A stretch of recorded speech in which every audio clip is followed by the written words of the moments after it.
Thank you very much. Let me first of all express my deep gratitude to Professor Salvatore Sorresi for the invitation that he forwarded to me already some time ago. And congratulations for this conference, which I consider very up-to-date and particularly relevant.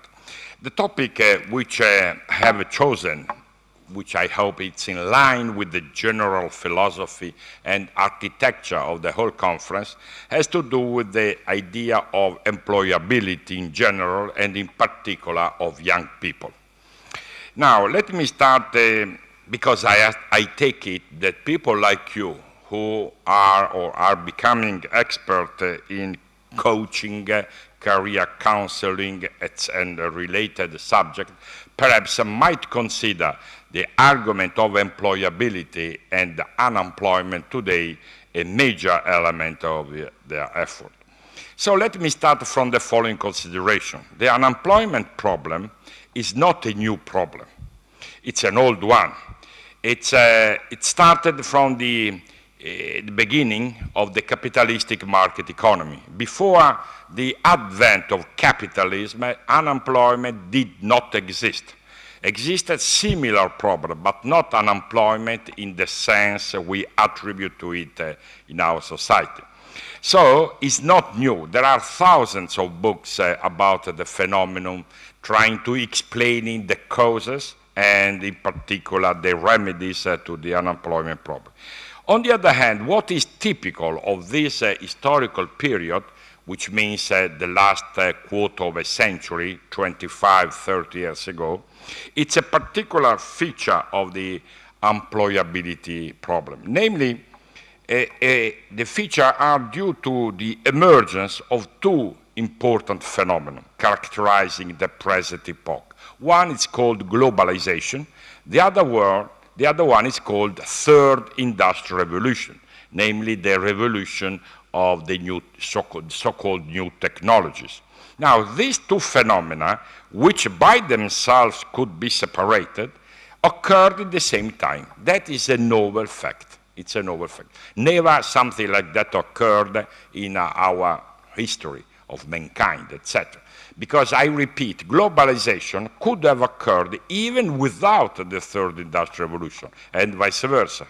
So the fact is that we live today in a particular transition phase where the two phenomena are creating problems, one's aggravating the others, and vice versa.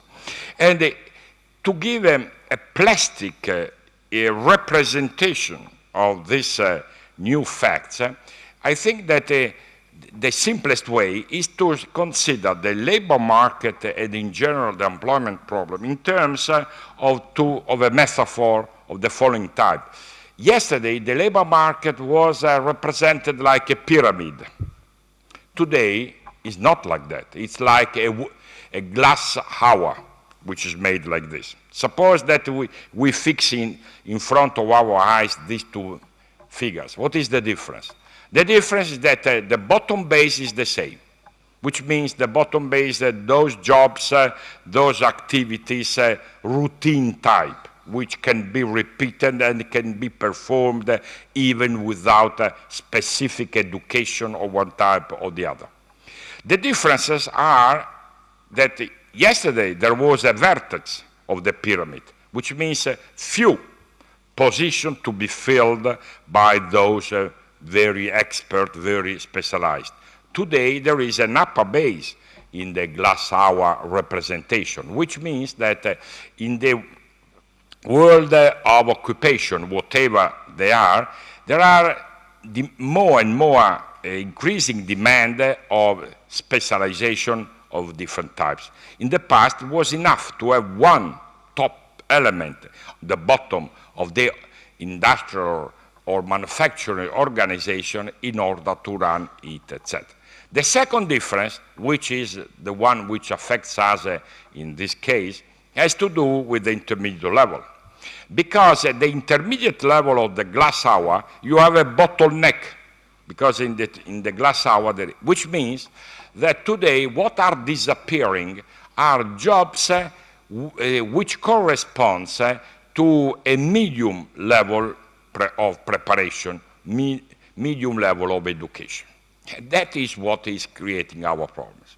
Because our societies, of course I'm talking in general, there are differences between one country and the other, but on average our society has been very good in the last few decades to bring a vast majority of people above the so-called mass university, or to bring everybody at least to a certain level of education.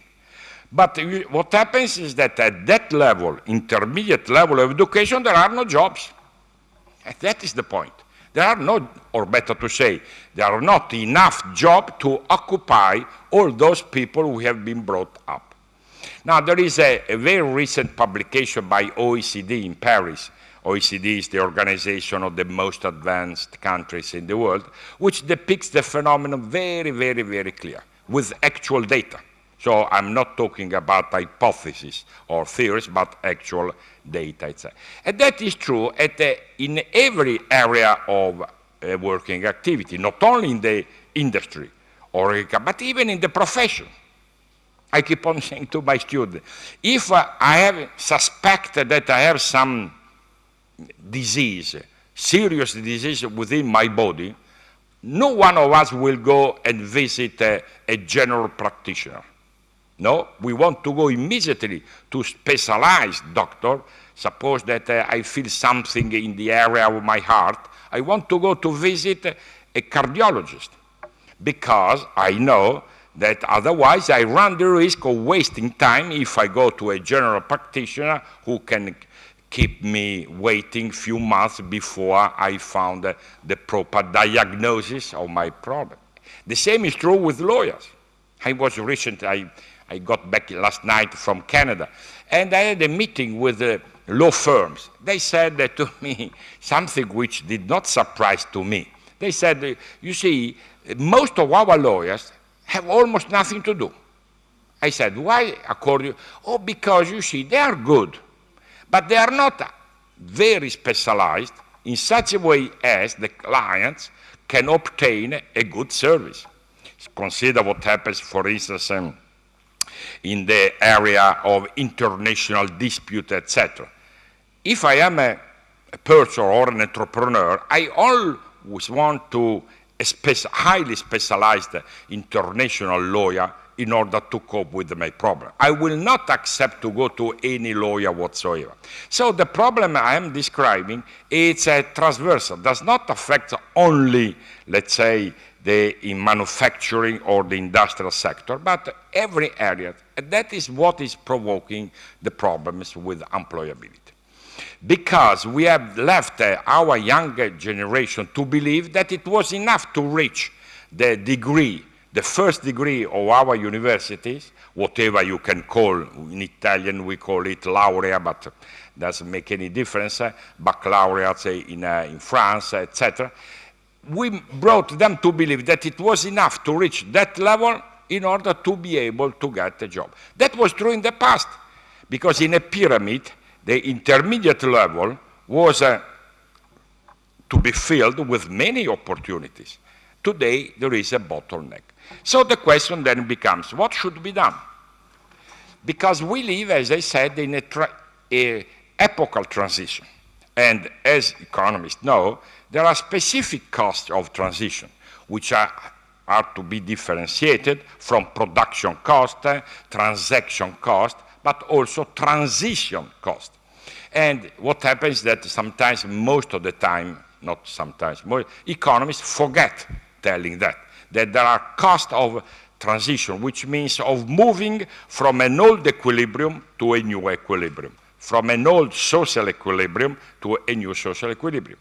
And during the transition, which can take many, many years, of course, not ages, but many years, a certain number of people will suffer. And in particular, in this case, the youngest generation. You are aware of the very last statistical data concerning the youth unemployment in Europe. And that is a really very serious problem. By youth, we mean people from the age of 19 to the age of 29. that is, according to the official statistics, one to be considered young. So we have reached almost the level of 30, well, in Italy, in certain countries, even 40%. And if you take the average at the European level, you get a figure something like 22, 23%, which means that 1 out of 4 young persons have no jobs, and they are doing almost nothing all day long, with the problems that about which you are very expert, being you yourself psychologist or psychoanalyst, or psychotherapist, whatever. Because as we know, and it was reminded in the previous presentation, work is major part of our identity. Because we human beings, we recognize ourselves, we discover what we are, not what we have, but what we are by means and through work. So keeping somebody outside of the working place, it's a major responsibility. It's not simply a problem not giving enough purchasing power, enough money. That is ridiculous. That can be solved if that were the only problem in many different ways, as it is the case if those people knowing the welfare state know it very well. But it's a problem of self-esteem, because that is an idea which goes back already to Adam Smith, one of the first top economists, English, professor of moral philosophy, not of economics. That is why he was so interesting, because he was not an economist. He got the chair. He had the chair in the Scottish schools of moral philosophy. When he said that self-esteem, which is, so to speak, the engine which makes our self working, depends on the identity that we see of ourselves obtained through the work we are doing. So that is why the employment problem is serious. But it's serious not simply for economic reasons, because productivity will go down, there will be not enough purchasing power or effective demand, the standard of living will decline. That is true. But it's very serious for the other aspect having to do with the personality, identity problems, etc. So now the question is, what should be done? I indicate 5 venues, not because there are only ones, but those which I believe are, in a sense, practical, and secondly, particularly urgent. The first one has to do with the following aspect. We know the difference between capacity and capability. The notion of capability was introduced, at least in economics, in the 60s, but above all in the 80s by Amartya Sen, the Nobel Prize winner, whom I believe is rather well known. He's professor in Harvard, still teaching there, University of Harvard, both economics and philosophy, etc. Now, what is the difference? The difference between the two notions is the following. Capability of a person is the capacity of that person to translate or transform a certain amount of knowledge into action. From this point of view, the Italian language helps to understand the difference, because we would translate capacity and capability in Italian as capacità and capacitazione. And capacitazione means the capacity to act. Azione means to action, to act.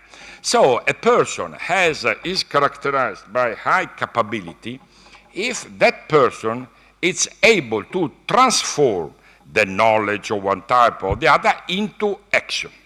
Now, it seems to me that the problem facing our society today is that we have been brought most of the people, the vast majority of people, to reach a certain level of capacity.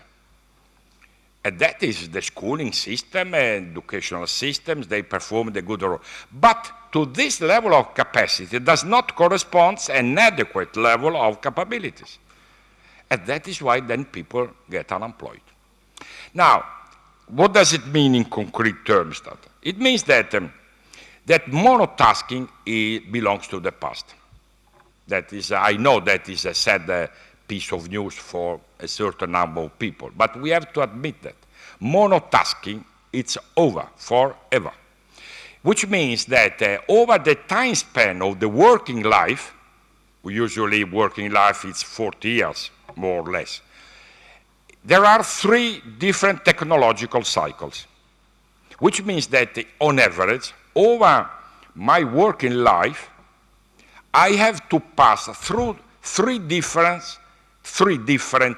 tasks. That is why monotasking is a real problem. Because if I specialize myself only in that particular task, you can be sure that after, on average, 15 years, that task has become obsolete. That has been estimated again. In other words, they are called technological cycles. A technological cycle is a period of time when a process, a product, or a task, or a profession runs the risk of becoming obsolete if it is not supplemented or if it is not, there is no other investment in that particular area in terms of human capital, etc. So that is the problem, which means, in particular in the last few years in the United States and also in other countries, there is a growing concern about that. Specialization is good, but over-specialization is bad. Because over-specialization is something that I teach you to be an expert or a specialized person in that particular task. And so, you see, people, in particular young people, believe, and that after, on average, 15 years, they get unemployed because they are dismissed, because they are less productive, they are become obsolete, etc., etc. So the first venue would be the following. We have to understand the phenomenon and try to prepare our younger generation to the idea of multitasking.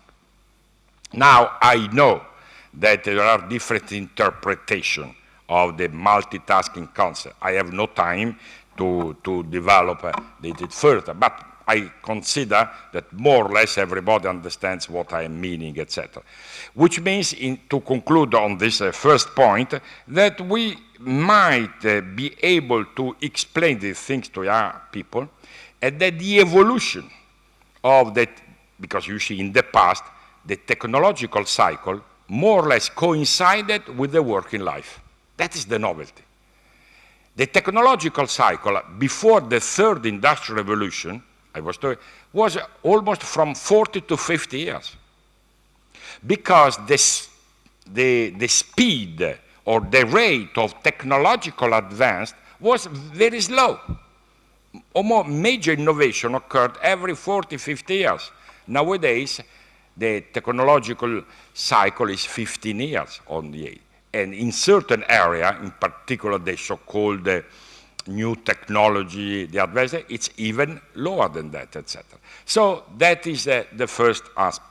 The second venue has to do with another characteristic dealing particularly with the personality of people, what I call relationalities. We know that today what is mostly required by the working world is relational skills.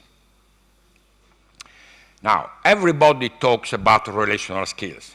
But when I ask, then I make question, I said, what do you do in order to increase the relational skills of the people to whom you are addressing your attention? Most of the time, I get the opposite answer.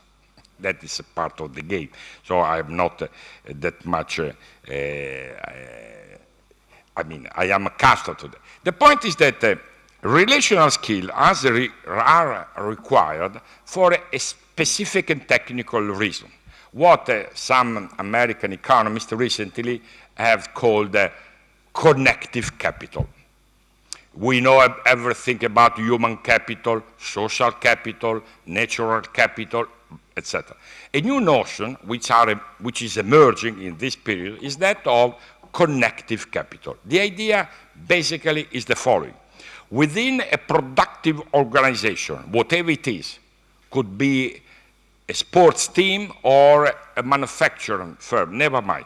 Whatever is the organization, the results of the organization depends on the capacity of connecting one element with the other of the same team.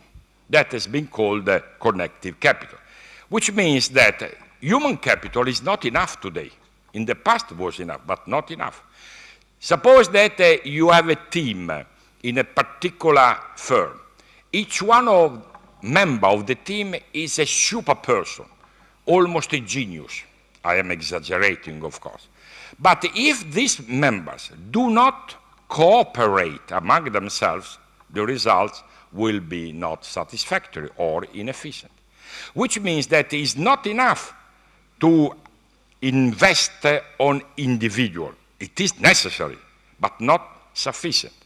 You have also to teach people to cooperate among themselves, what is called cooperative competition, whereas under the Tayloristic mode of production, the key expression was positional competition.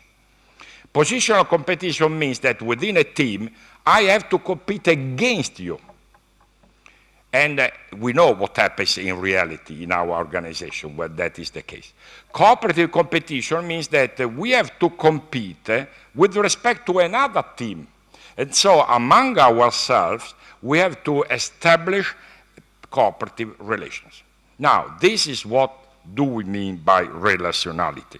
Relational skills today are much more important than in the past.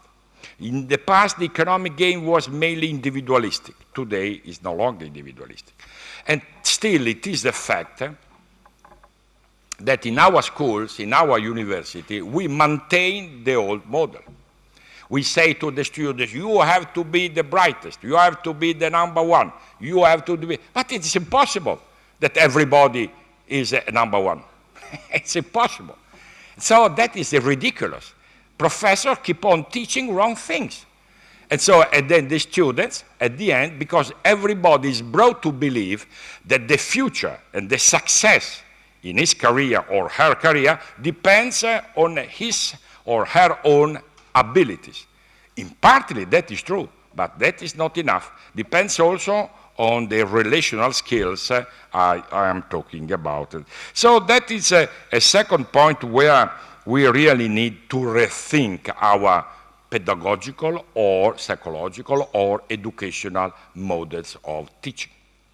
I teach also in an American university, which is Johns Hopkins University, located in Bologna, since already many, many years, which means that I am very old. And I can perceive the difference. I started 38 years ago teaching in that university. I can say to you, I can testify that I noticed over time a major difference occurring. Nowadays, the teaching, tends in that school, which is a postgraduate school, the one located in Bologna, Johns Hopkins University, tends to be more cooperative. But I find that the students find difficulties because they have not been brought to think in a cooperative way. The third of the five has to do with another phenomenon, or another aspect, which is not only talking, but helping people, young or older, never mind, to practice the principle of reciprocity. Now, the word of reciprocity has been cancelled from our language, from our lexicon. But in the past, rather back in the past, was normal. So the question is, why have we cancelled the word reciprocity?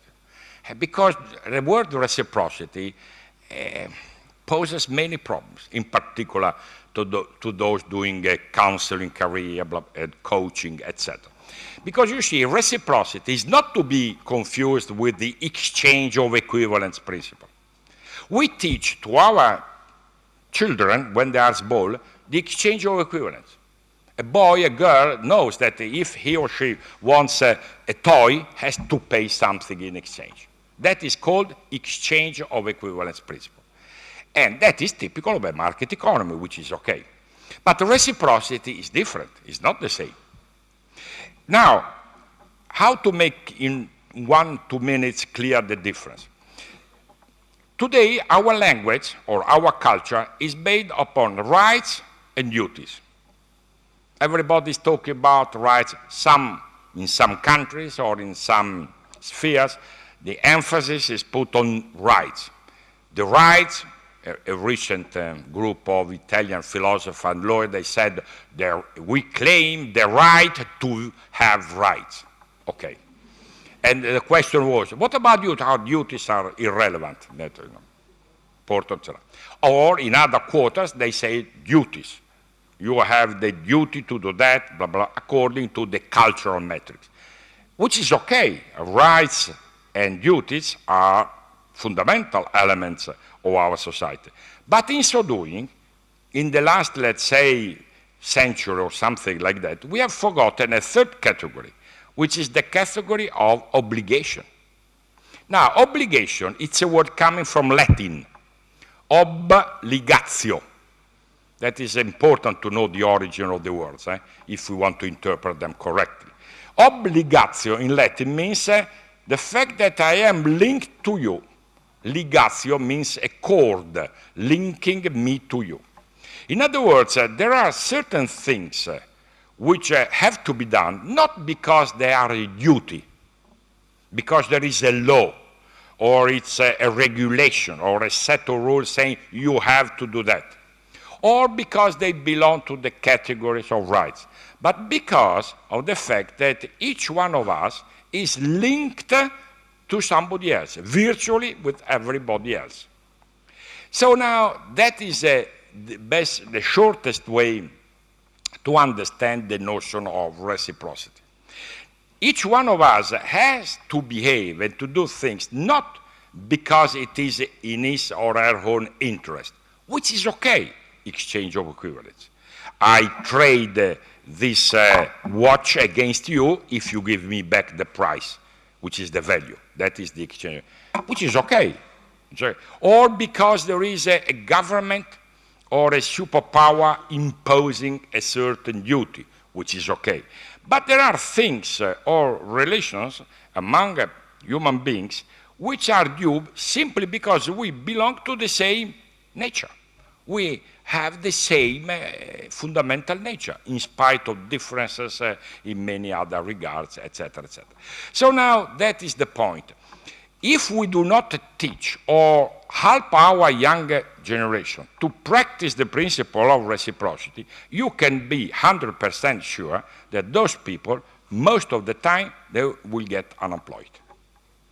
Because people on the other side, the market relations, those who want to hire people, they know that. Because people lacking reciprocity will not be able to cooperate. That is the second point I mentioned before. That is point. Because in the reciprocity relation, I help you and you help me, what is called mutual benefit relations or associations. So if we teach our students only to know very well mathematics, history, blah, blah, blah, etc., economics, but we do not teach them to reciprocate, disaster.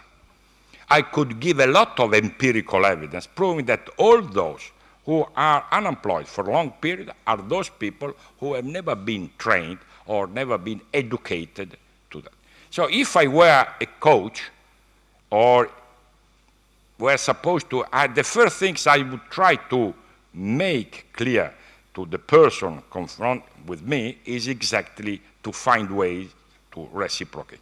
Because when the other observes that I am a reciprocating man, what we call in the recent literature in economics homo reciprocans, the other one will be happy to hire me, in spite of the fact that there might be somebody else who is better equipped intellectually. Because in the organization today, reciprocity is the key factor. I have myself some experience having to manage, as a member of the board of directors, an hospital, a pediatrician hospital in Italy, located in Rome. And I can testify that we have been able to reach a higher position. Perhaps they say that we are number 3 in Europe among the pediatrician hospitals, exactly for these reasons, because we have changed the rules of the game. In other words, the organization of work. Before there was only individualistic. Everyone had to compete against the others. No way, no patents. Now we are generating patents after patents in the different fields of dealing with the pediatric hospital, etc. So that was my third element, mutual help. The idea we have to recuperate the notion of obligation, which does not mean that rights and duties should disappear. Of course not. But I said to recuperate, to remember. The fourth has to do with a point about which, of course, you could be teacher on that, namely to overcome that idealistic, I use idealism in the philosophical sense, tragedy, which separated the idea, the notion of study from the notion of work. That is a particular tragedy in my country, in Italy, but also in other countries. In other words, you can perceive the dangers of this separation in common practice, in common language. Even nowadays, there are parents saying to their children, look, if you do not study, if you do not succeed in getting those grades, I will put you to work. That is a tragedy, because that means that work is, first of all, a penalty, because I penalize you because I put you to work. Second, work is an alternative to study. My goodness, how is it possible to continue this way? How is it possible? Nowadays, we graduate people at the age of 24, 25, they had never seen a laboratory, never seen a factory, never seen an office, etc. How is it possible then for them to get employed?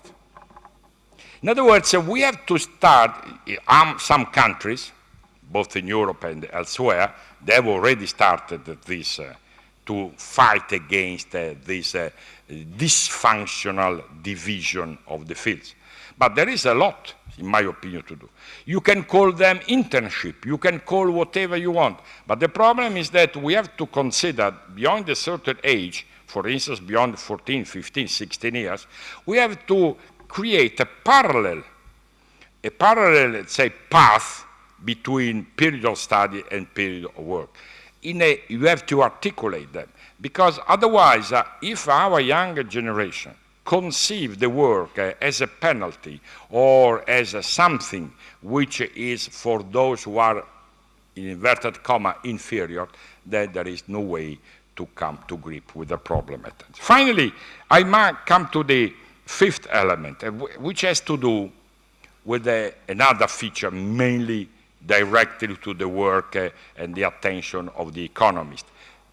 We have to make our labor market much, much more pluralistic than it is, which means the following.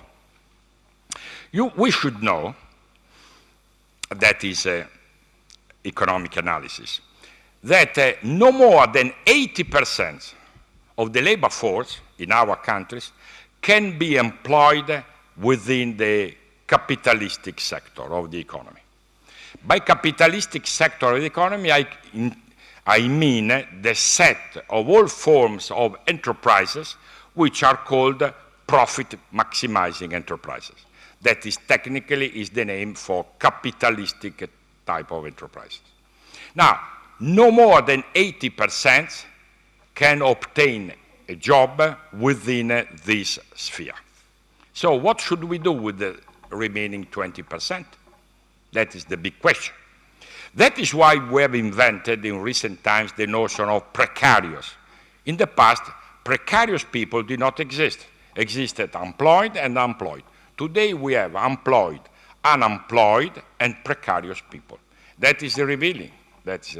So that is why we need to pluralize the labor market, which means that we have to associate to capitalistic firms which continue and will continue to perform a major role, 80%, other types of enterprises, which we call social enterprises, cooperative enterprises, what American calls B corporations. B stands for benefit corporation. In the United States, a law was passed in 7 different states already some years ago, introducing the B corporation. And now the Americans are introducing a new type they call participatory non-profit enterprises. It will appear shortly, etc. In other countries, the names can be differentiated, but that is not the issue. The issue is that we need to accommodate within the productive sphere, economic sphere, to make room to different types of enterprise. Because different types of enterprise pursue different goals. A social enterprise is not interested in profit maximization, of course, by definition. It's interested in something else.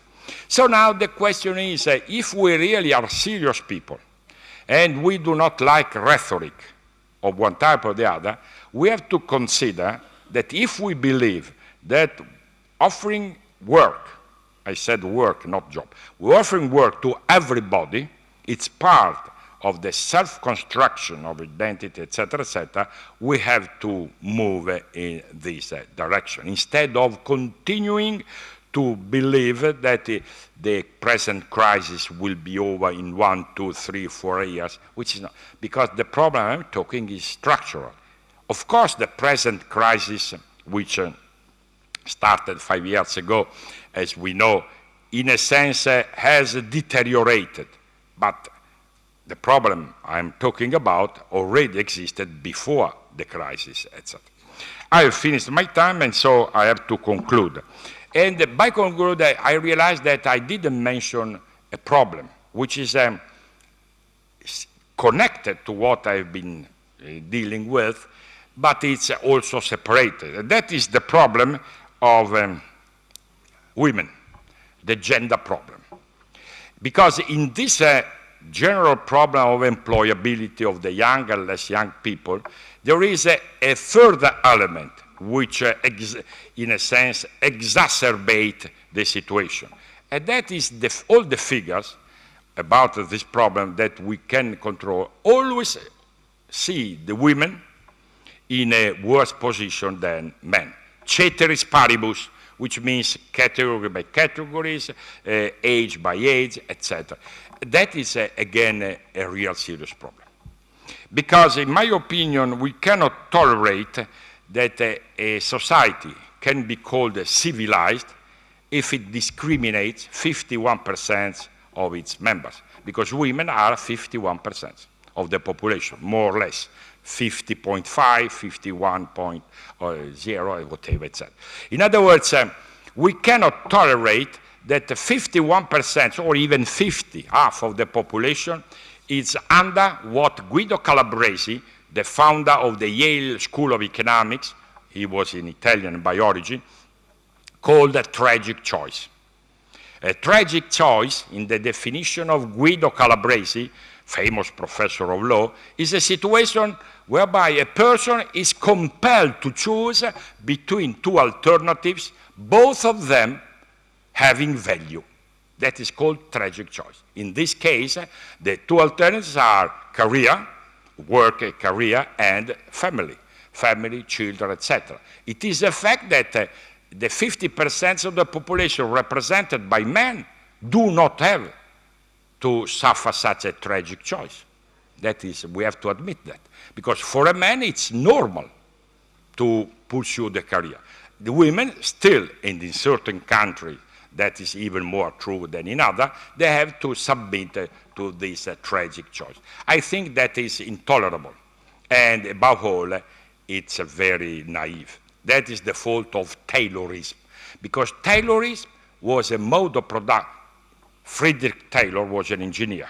1911 is the year when he published in the United States his famous book on the scientific organization. But today we talk about humanistic organization of work. If you go and see the website of Harvard University, they have created already a few years ago a master in humanistic management. And the point that is revealing, which means that intelligent people understand these things. Because the Tayloristic mode is basically masculine. It's against women. We should know that. So when I talk to the feminist movement, they said, you had better understand who is your, let's say, enemies or not. Because unless you change the organizational work inside the different types of firms, there is no way to claim, etc. Because that is the origin of the, which have effects on other planes, such as interpersonal relations, the family relation, etc. But as I said, I had no time to deal with this aspect, even though I wanted to mention it, because today it's the gender problem, it's one of the major examples of conflicts of identities. Because conflict of identities can have a religious fundamental or a religious root or cultural root, but also a gender problem. And I think that is not a minor problem, would that be all the other. So I have finished my time, so thank you for your attention and many wishes for you.